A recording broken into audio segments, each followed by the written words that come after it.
of exercise. It's something I'm really passionate about. Obviously, having a studio here, we do a lot of exercise programs with people. And we're going to see this in the new year. New Year's great for us because we get loads of injured people. They injure themselves. They start with silly diet and exercise regimes. So these are some of the wrong types of exercise. You know, overusing cardio.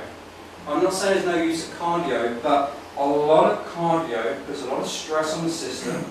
It breaks down a lot of tissue, okay, it makes us go into storage mode. Inappropriate exercise. So like this guy over here, he's absolutely training to exhaustion. This guy, you know, he's absolutely knackered. So he's had it, yeah, he's gone. But often inappropriate exercise. So you'll see this sort of thing, you know, military style boot camps, programs, I won't say no names, where they're jumping over ties in your lounge and you're doing this and your body popping and that sort of stuff. But there's no assessment now. Okay, we're all different people here, we've all got different body types, we've got different levels of health, different levels of experience. Most people here have got different postures, so there's probably different muscle imbalances, we eat different foods, we've got different levels of stress, our sleep cycles are different, there's so many factors here. So if all of us are doing the same program and just say, do your best to keep up, I'm sorry, that's just way too generic, it's too vague. And you get people doing these silly exercises, flipping tyres, okay, and they've got no core support, and they're flipping a tyre over and they're blowing the backs out. You know, or you've got someone who's got arthritic knees and they're squatting. I think it's great to get someone with arthritic knees to squat, but not that you grind the joint, because you don't really joint. You want to squat, teach the person to squat, so they don't hurt themselves when they get off the toilet or get out of the car. But you've got people doing things like this, they're in a plank position, okay, like that. I ask you, unless you've got to kind of go over a ravine and there's crocodiles, how many people need to hold this position? Okay, you don't need to. It's not an intelligent exercise. It's just work for nothing. It teaches the body nothing. It gives us that posture, which is the ones which wear out your neck, wear out your shoulder, and blow your back out, puts all the pressure on your knees. Okay, so that just sends us a lot of work, destroys their posture. There's no assessment there. You've got people with different levels of health. They don't know how long they should have to rest. And exercise is interesting. Exercise don't make you fitter or stronger. It actually damages you. And if you've got the right lifestyle in place and a sensible exercise, you repair stronger. You repair healthier, you become fitter.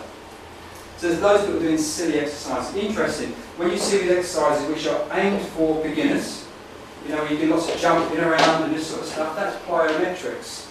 Okay? That's a very advanced type of training.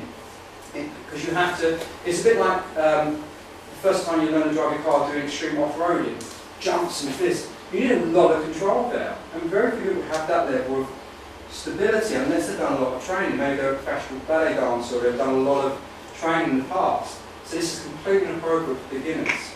Okay, so I'm really for, you know, cutting down people's cardio, because often it's overuse of cardio. You'll see this in the gym all the time. You'll see people in the new year, first few months, on the treadmill all the time. Normally women, not all women, but generally normally women. Men like to be in the gym throwing the weights and growling and stuff. Okay, and women sort of on the treadmill. And, you know, they do lose a bit of weight, they probably get like shin splints, aches and pains, but all of a sudden they're starting to gain weight. They go, I'm gaining weight. And if they're a young woman, they'll generally say, my periods are starting to get irregular. Okay, it's caused so much your periods up. So they think, well, I'll reduce my calories and I'll go down to the gym more often. And now they're on there all the time. And then similarly, they start to actually puff. They literally sort of puff them up. And it's because they're destroying their body, releasing so much cortisol, but the body goes into survival mode. Okay, it's overused. Cardio is good, but it's one thing. It's like a prescription. Give someone the wrong prescription, harm. Give the right prescription, you help them. And obviously things like fad gadgets. You know, you sort of see these crunch things and things like that. They're very faddy, I'm afraid. So you can produce temporary results. Now, as I said, it releases a lot of cortisol. This is a tissue which is very damaging to the body. This is why you hear that, in general, marathon runners don't have longer life expectancies. Because they're doing so much cardio, actually damages some of the heart tissue. And I say, it can present with a lot of other things. People start to get a lot of chronic illnesses from overuse of cardio. You can get microscopic tears if you overtrain in muscles. And if you keep training a muscle, you don't have the diet and lifestyle in place to recover from that, you just get an accumulative tears. It becomes a rip, or you degenerate the joint. If you're overtraining, the body is trying to repair itself, and the immune system suffers, so you start to get lots of colds. You see people do that, start training, start to get a lot of colds and those sorts of things. Thyroid gland, so a lot of people are on thyroxine. When your body is constantly producing adrenaline and cortisol, it's produced by your adrenal glands, which sit down here. If you're producing adrenaline and cortisol all the time, what happens? Your metabolism is going crazy. Your thyroid gland works sort of in mirror to it, so it often slows it down. So a lot of people with underactive thyroids is because their adrenal gland is going crazy. So you reduce their stress, get them to eat a bit better, get them to get bed on time, cut their exercise down. Oh, their thyroid function is normalised. Often they look at the wrong gland. Insomnia.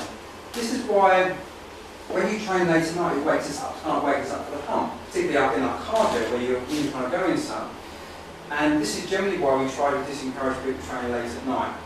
It's better to train earlier if you have that option because it wakes us up. And bear in mind, this type of training is all made worse if it's accompanied by a diet. It's not even giving the body the raw materials to repair. So I could go back achier and achier and achier. A bit of an ache the next day is fine, but if you get out the next day, you can barely move, then something's not right. You're actually harming yourself. Exercise programs, as I said, must be tailored to the individual, incorporating a wide variety of exercises. So to give you an example, I work with a number of elderly clients, and there's a number of those with osteoporosis. And if you want to improve your bone density, get them to do resistance work, get them to do weights. Now again, it should be appropriate to that person. So I've had people, quite elderly, say, and I say, I need to get you a squat.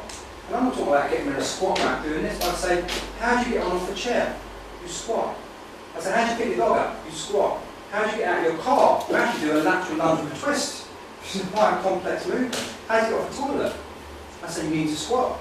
At the moment, you can't squat, and so every time you do those movements, you're harming yourself. So let's find a way, so let's find a level which is safe and appropriate for you and build you up. Okay?